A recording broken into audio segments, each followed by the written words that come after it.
ازيكم يا حلوين، عاملين ايه؟ يا رب تكونوا بخير وفي احسن حال. النهارده بقى جايبه لكم فكره قمر زيكم، هنستخدم فيها ازازه الكلور الصغنطوطه الكيوته دي.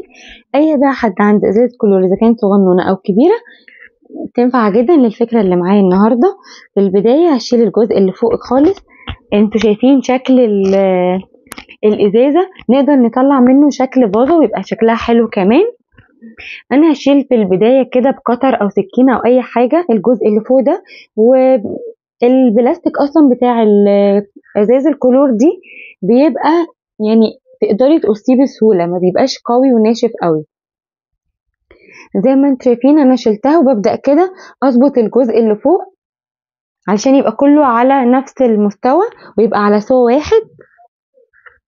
فبقصه شويه بالمقص وشويه بالسكينه اللي معايا لحد ما اوصل للشكل اللي انا عايزاه، وده الشكل اللي انا عايزاه. كده شكلها حلو قوي ومن فوق مظبوطه ومش حاده وما تعورش ولا اي حاجه من دي. انا الازازه عندي لونها ابيض، بس انا عايزه اخفي انها بلاستيك، مش عايزه ابين انها ازازه بلاستيك.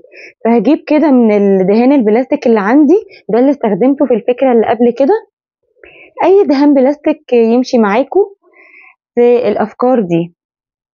ببدأ كده برضو بنفس طريقة الدق بأي اسبونج عندكم. ببدأ أدق كده على الجزء اللي أنا عايزة أدهنه، وأنا مش هعمل الجزء اللي في النص ده كله، أنا مش هدهنه.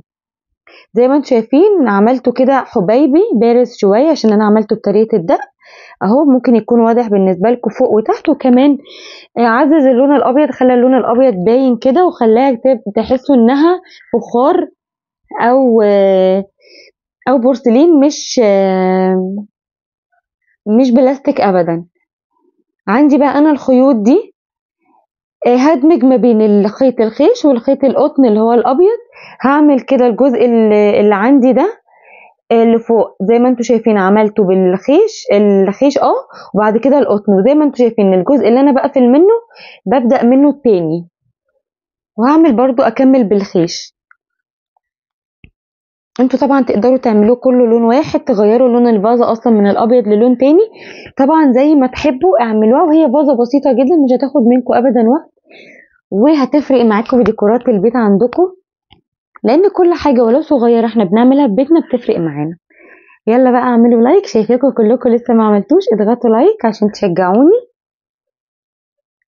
وانا مبقتش اتاخر عنكم، بعمل لكم افكار جديده، فيا ريت تقدير منكم تضغطوا لايك. وطبعا بفرح جدا جدا لما بتسيبوا لي كومنت حلو زيكم كده. بعد ما خلصتها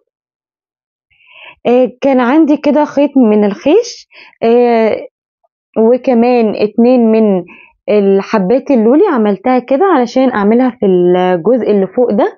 فطبعا زي ما انتم شايفين ادت شكل تحفه، وبقت الفازه بتاعتي ناعمه وجميله بصراحه، شكلها جميل. ولو كمان عملناها جنب علبه المناديل اللي كنا عاملينها مع بعض قبل كده هيبقى الديكور حلو قوي. اتمنى لو الديكور بتاعي عجبكم تضغطوا لايك، وطبعا ما تنسونيش في كومنت حلو زيكم. وما تنسوش من جوه تبقوا تحطوا اي حاجه تبقى تقل للفازه بتاعتنا. باي باي.